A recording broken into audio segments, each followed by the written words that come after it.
Let's talk about what are probably the biggest protests happening anywhere in the world right now. Farmers in India have been demonstrating almost non-stop for months. They say new laws to improve agriculture are going to help big business but hurt small farmers. The protest even got Greta Thunberg and Rihanna chiming in, and lots of Indian media telling them to butt out. Some American, Swedish and Canadian citizens went on a tweeting spree against him.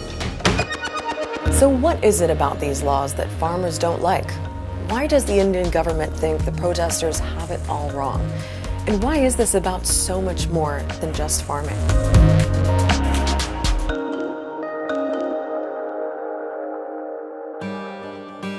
How do we feed everyone, protect farming jobs, and save the planet all at the same time? It's something most countries are trying to figure out. A lot of it comes down to choosing what kind of system they want. In some places, the farming industry is driven by business. In others, like the European Union, governments subsidize agriculture. That's the juncture India is at right now. For a long time, farming there has relied on subsidies and a whole lot of regulation. It's one way of supporting the nearly 1.4 billion people there, given that about half of them work in agriculture. But in India, farming's been in trouble for a while. It only accounts for 1/6 of India's GDP. There are issues around land ownership, irrigation, corruption, and unpredictable weather because of global warming. And all that's caused a lot of suffering. In 2019 alone, over 10,000 farmers committed suicide in India. Maybe there was a drought because of climate change, or there was a locust attack, or they took a loan and now they cannot return it because the crops failed. So something had to change. The government and the farmers both agree on that. What they can't agree on is how. Last year, the government brought in 3 laws to modernize the agriculture industry. One of the changes farmers are talking about relates to who they do business with. Most farmers have relied on state-controlled wholesale markets called mandis, where they're guaranteed a minimum price for their produce. The mandis then sell to buyers like supermarkets. But under the new laws, buyers can avoid the mandis and do business directly with the farmers.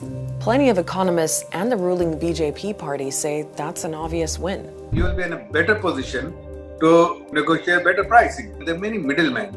They exploit this poor farmer and they make more money than the farmer themselves. But farmers and their unions are worried about being taken advantage of, that the mandi markets will eventually disappear, even though the government says that won't happen, and that big corporations will demand lower prices from small farmers who have little bargaining power. What farmers in much of India are fearing is that with the government gradually deregulating agriculture, the prices will plummet and the corporations will be the price setters rather than the government, and definitely not the farmer. There's so much more to these laws, and farmers have a bunch of other concerns. A lot of it boils down to a lack of trust. It hasn't helped that the government rushed these laws through Parliament last year without any real discussion. That's what the farmers and opposition parties say. So they want the laws gone, and they're sending a message.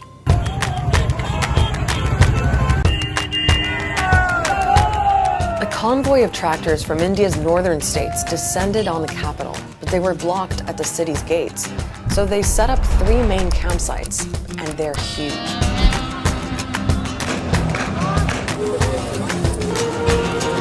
Hundreds of thousands of people have been living there for weeks. There is a rotating system where a group of people from our village will come to the protest sites, whereas the others will look after the fields. And things have gotten pretty heated.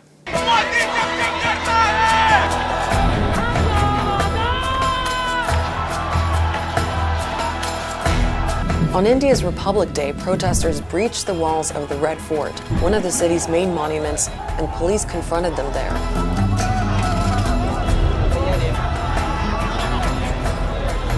Police have also been closing in on the farmers' campsites, using rows of barricades and barbed wire. The police is digging up trenches and building fortifications around the farmers' protest sites as though they are preparing for a war. But they've gone further than that. Jammed internet access around protest sites in New Delhi. Ordered Twitter to block accounts of farmers' unions and news outlets, and charged certain journalists with sedition over their reporting. And then there's the media wars, especially after Western celebrities started commenting on the crackdown.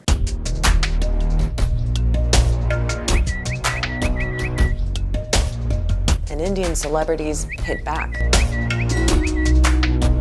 Hitting back, Kangana tweeted saying that Greta is a Dumbo kid and a spoiled brat who made a big blunder by revealing the international plot to defame India. So this has snowballed into something bigger than just farming. They're talking about people's right to dissent, police violence, even the whole idea of democracy in India.